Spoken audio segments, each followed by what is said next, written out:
Hey guys, welcome back to another week of Autastic, your comedian's guide to autism. I'm one of your hosts, and my name is Kirk Smith, and my buddy here on the phone, Graham K. Hello, everybody. We are back for another episode this week on the Comedian's Guide to Autism. We are both at sea. Normally, Kirk is at sea. I'm in my apartment, or I am on land somewhere. And I tell you, it's difficult. It's difficult out here on the high seas doing this podcast. And I have so much more respect for you than I used to. It's harder than it seems, isn't it? It's funny. It's harder. Kirk, this is how much we love doing the podcast for you, our loyal and lovely listener. I'm paying $20 for internet to do this podcast, and Kirk and the internet is not good. I don't know if I'm going to be able to send this file afterwards. It's not great. I think it just might shoot it into space. I can barely hear Kirk, so we're going to be talking over each other. I'm sorry about that. Kirk, in order to get reception at least I have reception in my room. That's good. I got bars. Kirk has to keep the door open to his cabin room in order to get internet service. And there is something wrong with the plumbing on his ship in where the staff lives. It doesn't smell great. There's a poop smell wafting into his room, and it's going to get into his sheets, into his pillow. I don't feel like you're helping, Graham. I don't feel like you're helping.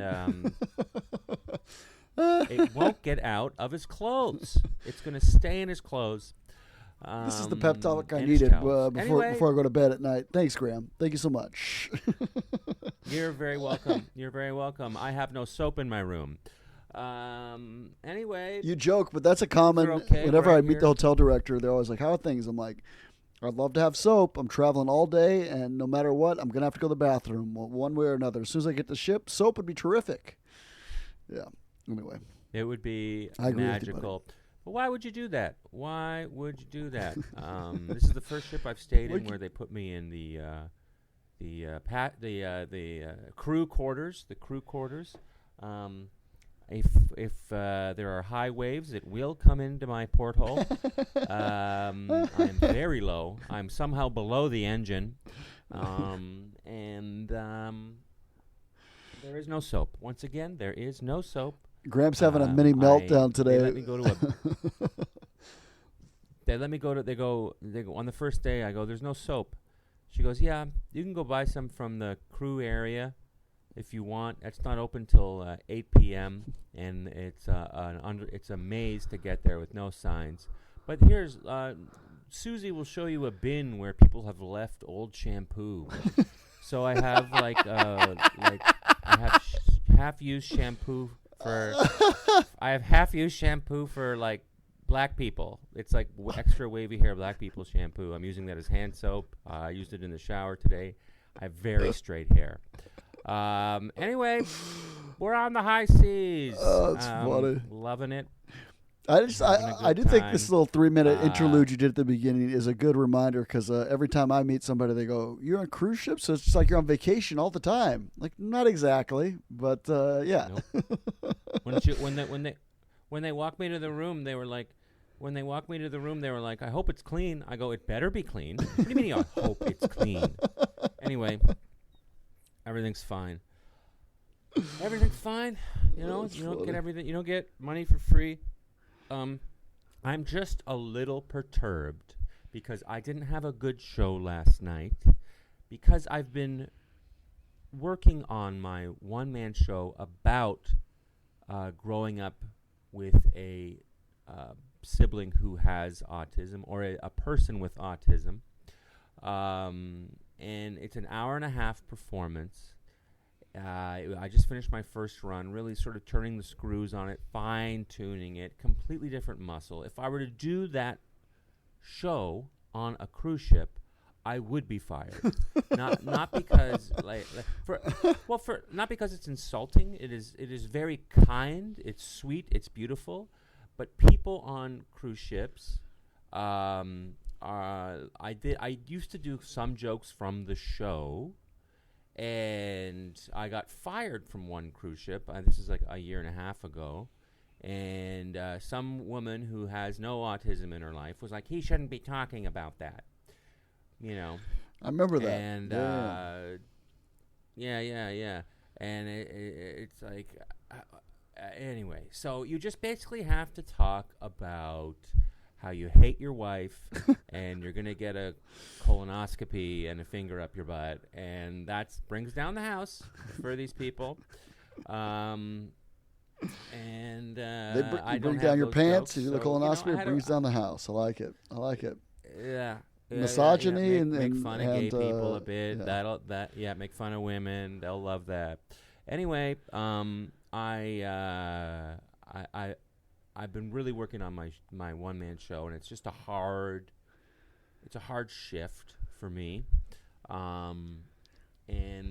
But I'm proud of the show. I just finished my first run, and I actually on the last show I had an interesting development occur. I had a crew there, and to film it, and I was doing my opening sort of piece, and someone started to heckle me.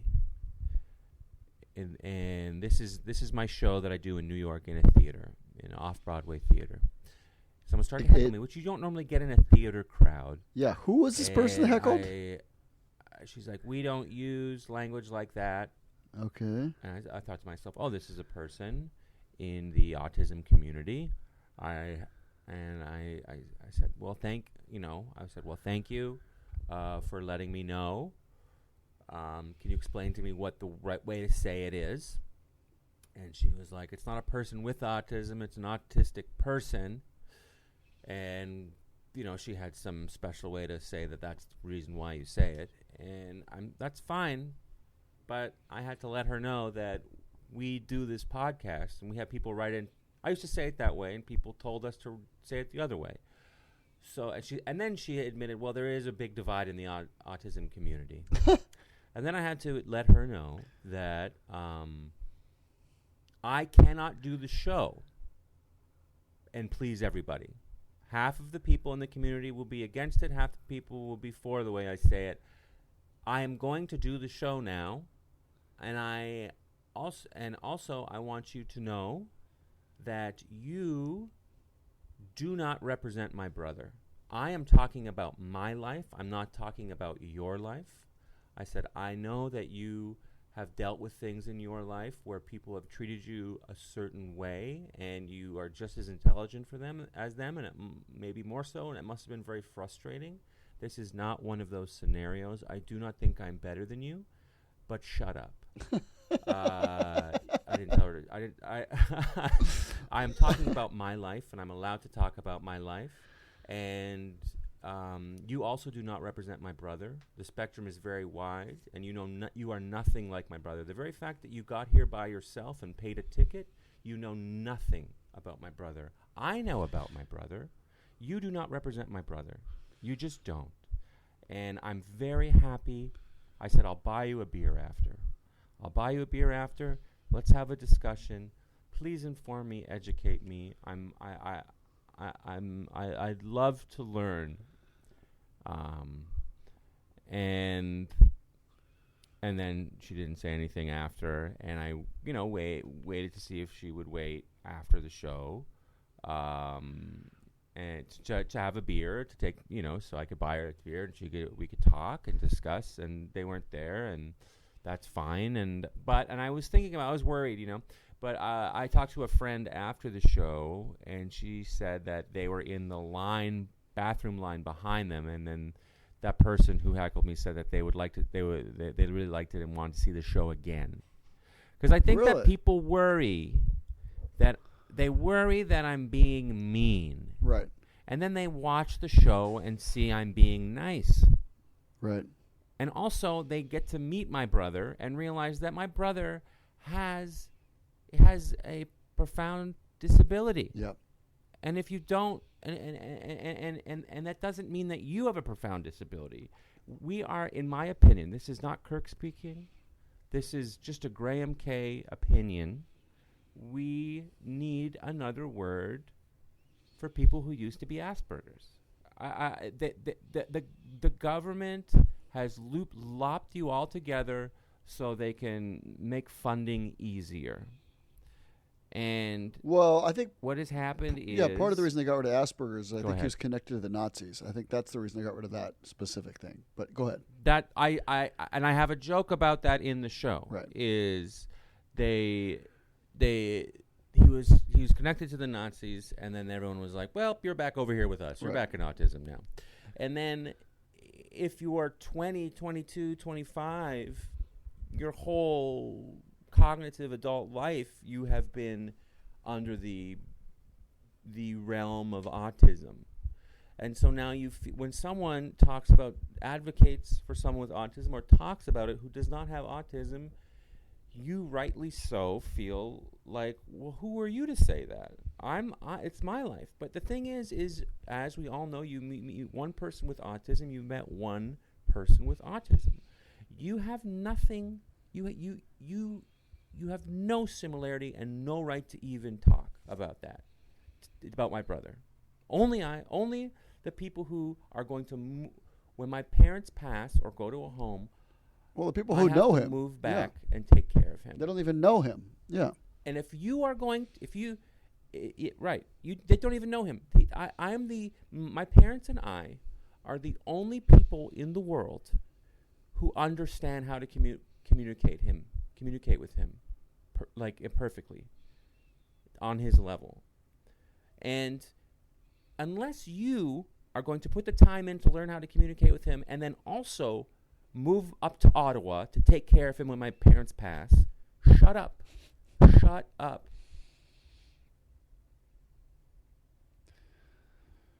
Anyway. Well, this has been a week in review with Graham K. He had some things to get off his chest. I'm with you, buddy. I'm with you. No, makes sense. I'm glad you said something, though. Well, look. If you either you are someone who has a disability and needs to be protected and not talked to on an even keel, or you don't. You can't have it both ways. So I'm going to be honest with you. If you tell me that you do not consider yourself having a disability, that's fine. I believe you. I'm sure you're even smarter than I am. I'm fully well, that's not saying much. Come on. I don't care about that anyway. But I'm not going to treat you. I'm not going to. What's that? I'm not going to treat you with kid gloves. If you say you don't deserve to be treated with kid gloves, I won't treat you with kid gloves. I'll be honest with you. Yeah, that makes sense. Anyway. Sorry, I don't. That is, and once again, I will say that is my rant, Kirk. It has nothing to do with what I just said. He may completely disagree with me. He may have zero opinion. That is my experience and my rant. So email me, message me if you disagree, educate me if I'm wrong. I'm happy to be wrong. I'd like to learn. I would like to learn. I'd like to grow from these things instead of ranting in a room with no soap. Your room has no soap. My room, I would kill for it to smell like soap. And together, we're having a complete comedy experience. Yeah. I've got the smell of human feces in my room. But I'm just frustrated. No, I can't be frustrated. Look, I had a camera crew there. You think I rented the room? These are thousands of dollars that this person ruined. Yeah. And it's like, for what? Because half of the community says it that way and half the other, and they just happen to fall on that side. Well, great. Thanks. Everything's ruined. And you need to make sure that you stop the whole show and tell Thousands them of your dollars. opinion. Thousands of dollars. I'm on this ship with no soap to pay for that. And now it's for nothing. Anyway. Yeah, that's frustrating. No, I get it. I get that. Yeah. Anyway, I had a really Kirk. good show How's this JJ last week, doing? and I feel bad saying it now, but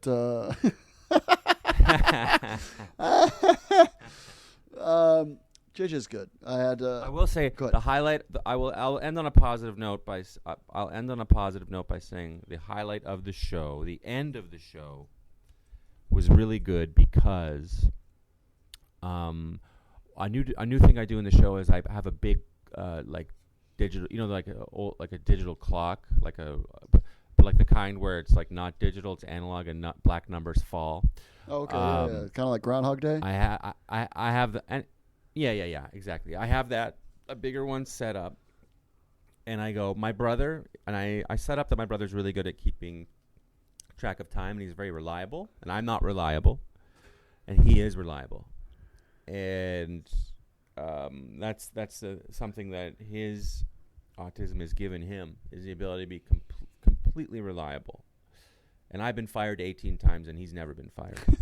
And I go, he is going to call at 8. I've told him to call at 8:20, and he is going to call at 8:20. And and so people will watch the time tick by, and so an hour and 10 minutes later, Peter calls, and we do like a FaceTime call. And we do like a Bert and Ernie thing. Only this time I got nervous, and I go, "Hey, Bert," and he goes, "Graham, you're Bert." And then the whole audience started laughing so hard because they all knew about the Bert and Ernie thing. That's terrific. Yeah, it's awesome. It's very sweet. Everyone gets to meet him, and I also think it's important to show that like he's on board with the show. I really like that too. I can say it all I want, but to show that he's on board with the show and likes being this, like, in the center of attention, I think is important. No, anyway, people ask me that all the time. How, and that's one of the things that is frustrating, that they still don't get it after I talk about it every show out here, where they'll go, "What does he think of your show?" I'm like, again, he doesn't. This is not within his capabilities to understand what I do for work. No, he likes VeggieTales cartoons, and he likes to say, "Oh no, Bob," and I don't know if he understands the whole sentence. I don't understand if he knows who Bob is, if it's a character who's actually a tomato. Yes. So yeah. I talk about you and him in my show. Oh, I didn't know that. I say how you're a bad dad. That explains the emails I'm getting. I say how you're a great dad, but I say how. I'll just do a line from the show. I say how I'm explaining the spectrum to people, because I'm speaking to mostly laymen who don't understand, and I'm saying it's a wide spectrum, and on one end are people used to be called Asperger's, and I do the whole joke about Nazis or whatever, and then Einstein could have been in that group, but there were no tests for them, but he exhibited a lot of those traits. And on the other side of things is someone like my friend's son, and you're my friend, but they don't know. Got it. But I say my friend's son, and he can't speak, and my friend's dream is for one day for his son to say, "I love you" to him.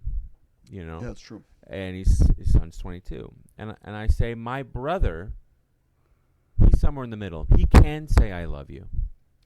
He doesn't, but that's not because he has autism. That's because he's a wasp, and that's funny. It's a sign of weakness, and he gets that. So that's funny. Yeah. So anyway, yeah. It's a fun little one. But anyway, yeah. And I also don't know if Peter fully understands the concept of the show, but he does like that there's people there and that I'm talking about him. And he asked, "Do they like it?" Nice, because he was like, "Is it?" That's sort of his way of going. Is it bad or good? And I'm like, they do like it. They love it. They love knowing who you are. He is special. There's no one else like him in the world. Like no one is anywhere close to him. He's so innocent and sweet and nice, and they love learning about him. And he likes that they like that. Anyway, sorry. End of rant. I'm glad we did this show. I need to get off that off my chest. Yeah, apparently. Yeah, I had to twist your arm to record today, but I feel like so far I've said 6 words. I think you needed this. Today, buddy. I've also haven't talked to anyone all day. Oh, that's part of it. It's like 8 o'clock. I haven't talked to anyone all day. I've said like hello to like 2 It's very isolating. Anyway, Kirk, I'm sorry. I keep it's all blabbing. No, you're not blabbing. Yeah. I hope you're good, man. How's JJ? Good. We had a bit of a setback on the job. We're waiting another week, and so I know longtime listeners say you said that last week, and believe me, I know. But we're waiting another week, and so yeah, I'm still hopeful. I got my tickets, so I know when I'm going out there.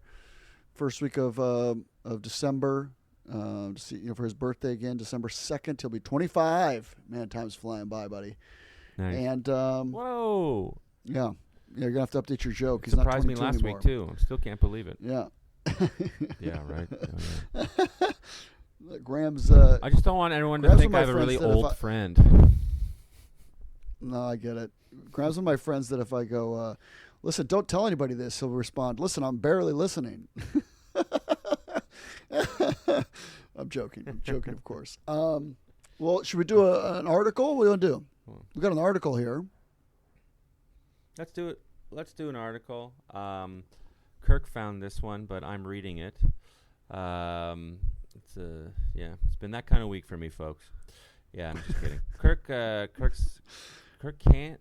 The internet he has on the ship, he can't. I gotta choose articles. I can either do the talking one, or I can do the. He's gotta choose between. Yeah, which is great. This one though is a good one. It's from NPR. New Atlas of Brain Cells offers insight on disorders like autism and ADHD. Hey, that could be good for me. I got ADHD. An NIH-led effort to create an atlas of human brain cells will help researchers understand autism, ADHD, and schizophrenia. Scientists are one step closer to understanding the human brain.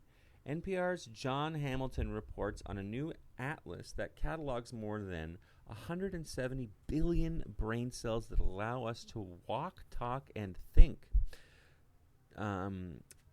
John Hamilton Blind says the atlas arrived in the form of more than 20 research papers in 3 different scientific journals. Together, the papers map out the location, structure, and function of at least 3,000 types of brain cells. Ed Lean of the Allen Institute of Brain Sciences is one of several hundred researchers who worked on the project.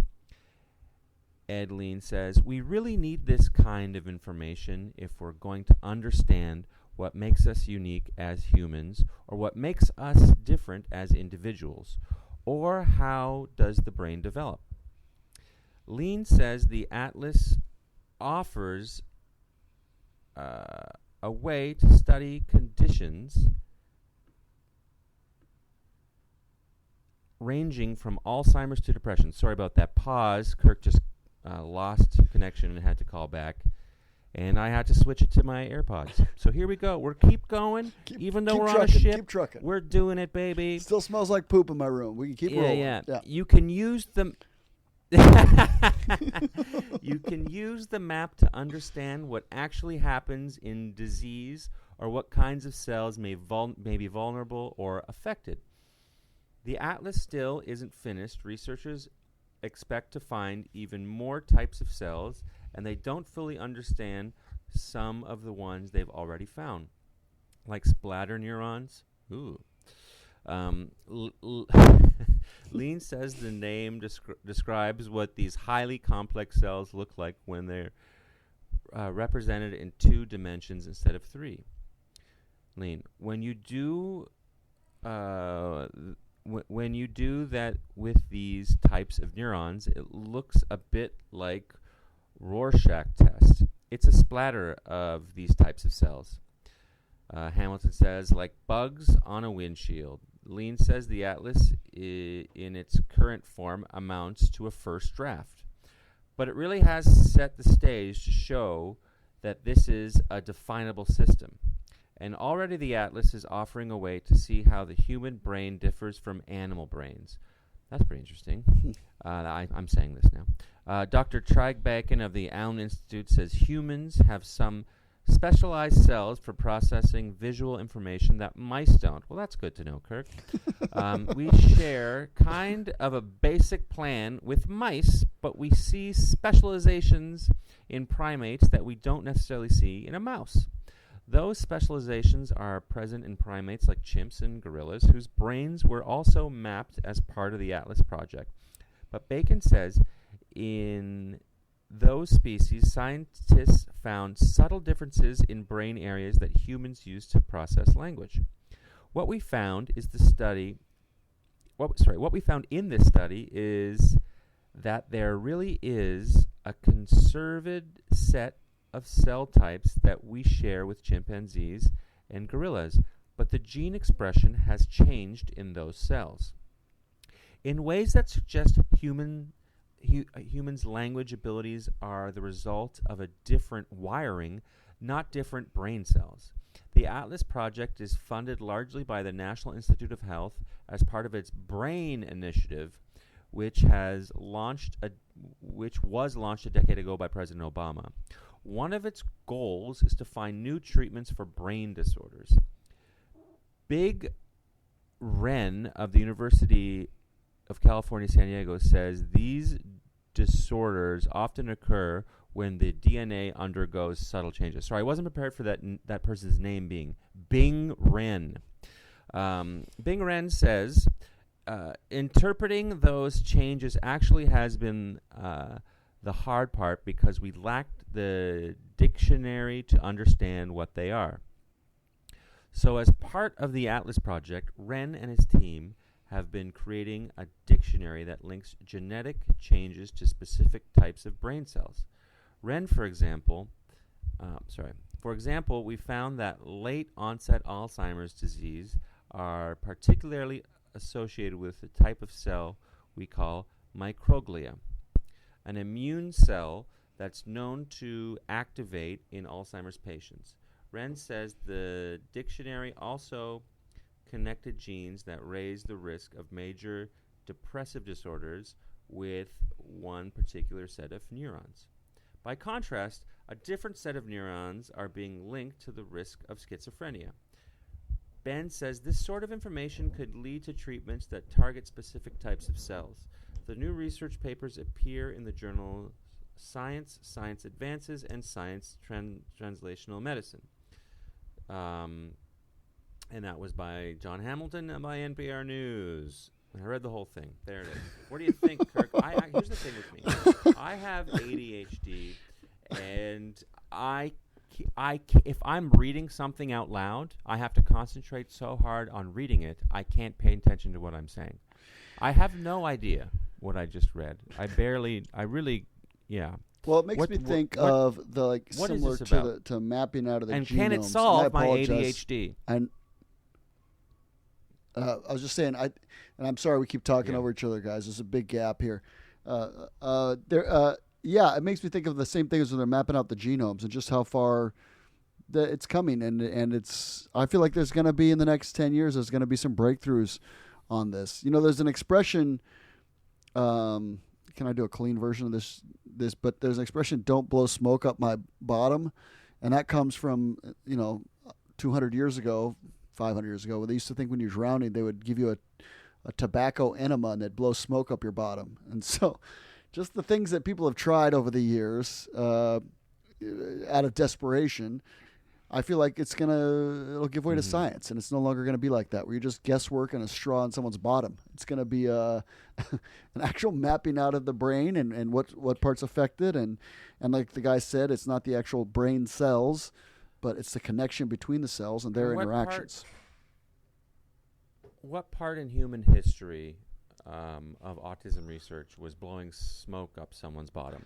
That used to be a thing for drowning, and that was a thing for I believe all sorts of. I know, but in the example of what? Well, time? I don't want to say it because it'll give credence to it. But I mean, people have tried bleach enemas, and they've tried all sorts of things. I was trying to make it a gentle allusion to that without actually saying it, but they've tried, all sorts of things. Yes, and we've talked about this early in the podcast, episodes 50 to 150 maybe. Well, it's good to make fun of that stuff. Let people know it's crazy. Good to revisit it. Yeah, it's. I think we did it, guys. We overcame. I'm about to take this little clothespin off my nose. Graham, what do you got coming up this week? Oh, I'm just doing sets around New York City, folks. But I will be in Dallas. Come check me out, Dallas. I'm going to be there November 17th and 18th at the Dallas Comedy Club. And I would love to see you. Come hang out. Dallas Comedy Club, November 2023, November 17th and 18th. That's a Friday and a Saturday. And then I'm also going to be at the Comedy Fort in Fort Collins, Colorado, December 15th and 16th. Once again, that is a Friday and a Saturday. I'm going to be in Boulder, Colorado, at the Boulder Comedy Show on the 17th. Oh, and I forgot. On the 14th, I'm going to be doing a set in Denver, Colorado. I was just there, but I'm going to be back in Denver on Thursday the 14th doing the Underground. I think it's called the Underground Comedy Club. Oh, I met the guy at the in Atlanta. I met the guy who runs that. He got the really thick mustache. Anyway, that's neither here nor there. Oh yeah. Yeah. I'm also on I also forgot. I'm doing one more performance of Pete and Me for the New York Comedy Festival at QED in Astoria. That is Veterans Day, November 11th. So, yeah. Plenty of chances to catch old Grahamo live. That's great. I'm mostly doing half a dozen ships in the next couple months. But as always, do me a big favor and add me on Facebook and YouTube. Subscribe. Hit that subscribe button. That'd really help me out a lot, guys. Kirk Smith Comedy. That's it. Have a great week, guys. You can do it.